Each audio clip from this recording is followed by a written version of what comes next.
ఆమోదించి రాష్ట్రపతి ఆమోదం పొందిన వక్ఫ్ బిల్లుపై ప్రస్తుతం దేశవ్యాప్తంగా నిరసనలు జరుగుతున్నాయి.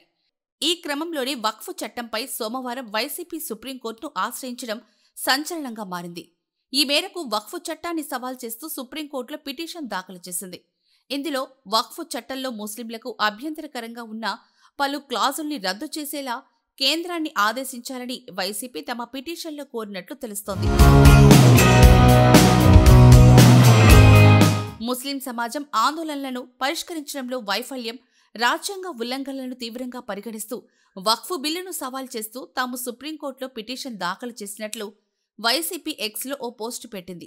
ఈ బిల్లు రాజ్యాంగంలోని ఆర్టికల్ 13, 14, 25తో పాటు 26లను ఉల్లంఘిస్తుందని పేర్కొంది.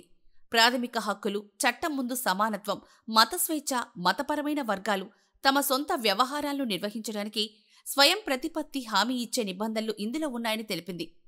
సెక్షన్ 9, 14 కింద ముస్లియేతర సభ్యులను చేర్చడం వక్ఫ్ సంస్థల అంతర్గత పనితీరులో జోక్యంగా పరిగణించాలని వైసీపీ సుప్రీంకోర్టును కోరింది. ఈ నిబంధన బోర్డుల మతపరమైన లక్షణాన్ని, పరిపాలనా స్వాతంత్రాన్ని దెబ్బతీస్తుందని తెలిపింది.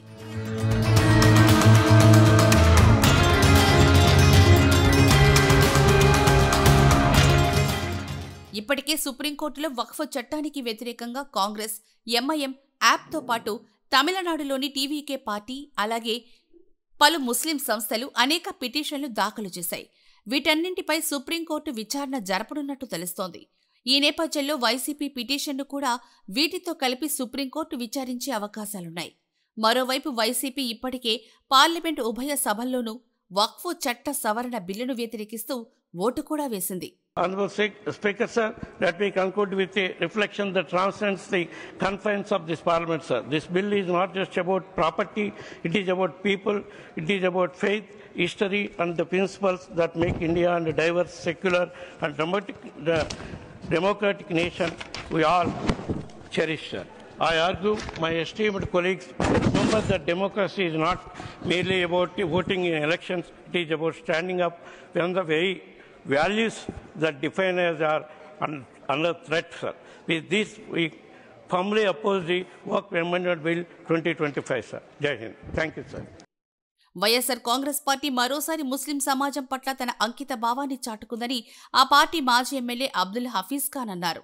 రాజ్యాంగ విరుద్ధమైన వక్ఫ్ బిల్లుపై సుప్రీంకోర్టులో పిటిషన్ వేసి మిగతా వారు మౌనం వహించినప్పుడు మేము న్యాయం కోసం నిలబడ్డామని అన్నారు.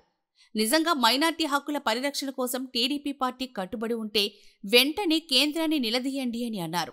ఈరోజు వైఎస్ఆర్ కాంగ్రెస్ పార్టీ సుప్రీంకోర్టులో వక్ఫ్ అమెండ్మెంట్ యాక్ట్ పైన కేసు వేయడం జరిగింది.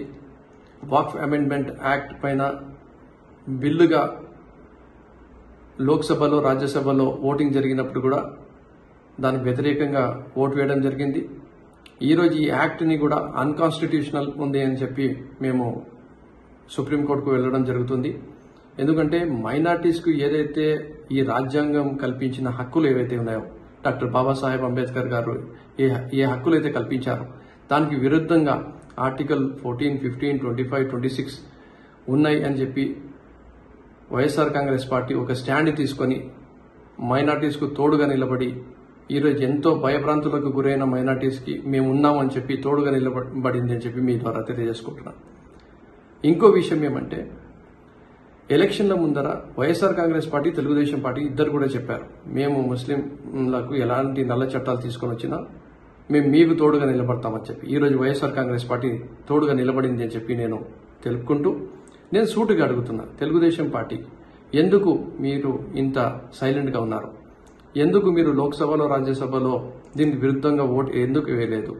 ఈరోజు యాక్ట్ అయిపోయిన తర్వాత దీనివల్ల ఎలాంటి నష్టం జరగబోతుంది అనేది మీకు తెలిసిన తర్వాత కూడా ఈరోజు మేము ఎలాగైతే సుప్రీంకోర్టులో పోయి కేసు చేశామో మీరు ఎందుకు వేయడం లేదు అని చెప్పి కూడా మీకు సూటిగా అడుగుతున్నా.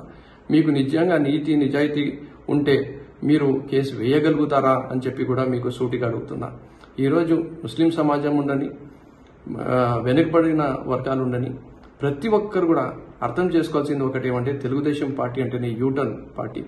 ఎవరికి చెప్పినా ఏది చెప్పినా మోసమే చేస్తుంది, కానీ దానికి కట్టుబడి ఉండదు అనేది ఇంకోసారి రుజువు చేసుకుంది అనేది కూడా ప్రతి ఒక్కరు కూడా గమనించాలని చెప్పి కూడా తెలుపుకుంటూ, తెలుగుదేశం పార్టీలో ఇంకా నీతి నిజాయితీ ఉంటే మీరు సుప్రీంకోర్టుకు వెళ్లి కేసు వేయాలని చెప్పి నేను సూటిగా డిమాండ్ చేస్తున్నాను.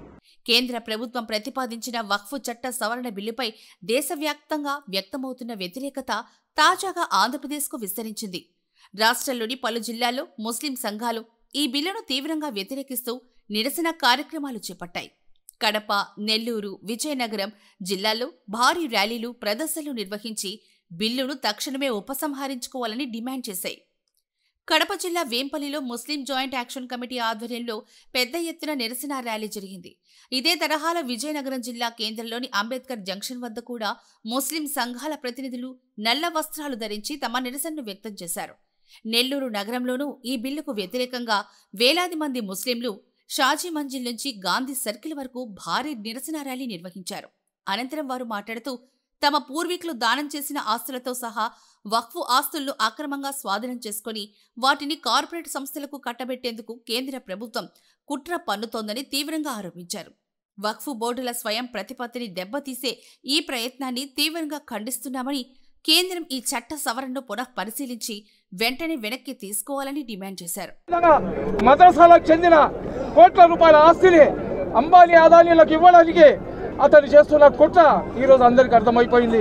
ఈరోజు కేవలం ముస్లింలు కాదు, సిక్కులు, ఈసాయిలు, దళితులు, బీసీలు అందరూ కూడా భారత రాజ్యాంగానికి విరుద్ధంగా ఏదైతే బీజేపీ ప్రభుత్వం చేస్తున్న చట్టాలు ఉన్నాయో దాన్ని వ్యతిరేకిస్తూ ఈరోజు సింహపురి గడ్డ మీద ఇంత భారీ సంఖ్యలో వచ్చారంటే ఈ పార్టీకే కేంద్రంలో ఉన్న నరేంద్ర మోడీ, అమిత్ షాకు చెమటలు పట్టి ఉండాలా. అదేవిధంగా చంద్రబాబు నాయుడు గారికి చెప్తున్నాం, చంద్రబాబు నాయుడు గారు మీకు కుర్చీ మీద కూర్చోబెట్టడం మాకు చేత అయితే మీ కుర్చీని ఈరగొట్టడం కూడా మాకు చేత అవుతే ఖబర్దార్. అదేవిధంగా తెలుగుదేశం పార్టీలో ముస్లిం ఓట్లతో గెలిచిన ముస్లిం ఎమ్మెల్యేలారా, మీకు మీ ప్రవక్త చంద్రబాబు నాయుడు కాదు, మీ ప్రవక్త ముహమ్మద్ సల్లల్లాహు సల్లం, మీ షరియత్ మీ పార్టీ అజెండా కాదు, మీ షరియత్ అల్లా ఇచ్చిన షరియత్. మీకు షరియత్ కావాలా లేదా చంద్రబాబు అజెండా కావాలా ఆలోచించుకోండి. మీరు చచ్చిపోయిన తర్వాత మీకు నలుగురు ఖాందా ఇవ్వాలంటే మీ పదవులకు రాజీనామా చేసి ఉద్యమంలో రండి.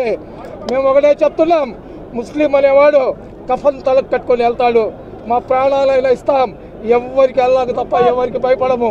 హిందూ, ముస్లిం, దళిత, క్రైస్తవులను కలుపుకొని అన్ని రాజకీయ పార్టీలను కలుపుకొని మా హక్కులను మేము సాధించుకోవడానికి పోరాటం చేస్తాం. ఈరోజు చూడండి, సింహపురి గడ్డ ఉద్యమాల గడ్డ అని ఊరికే చెప్పరు.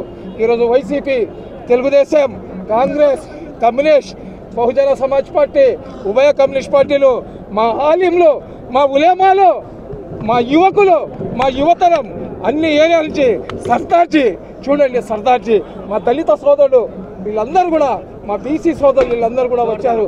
వీళ్ళందరూ వచ్చింది ఎందుకంటే ఏదైతే ముస్లింలకు అటు దేశవ్యాప్తంగా కేరళ, తమిళనాడు, కర్ణాటక, పశ్చిమ బెంగాల్ వంటి రాష్ట్రాల్లో వక్ఫ్ సవరణ బిల్లుపై ఇప్పటికే తీవ్ర నిరసనలు వ్యక్తమవుతున్నాయి.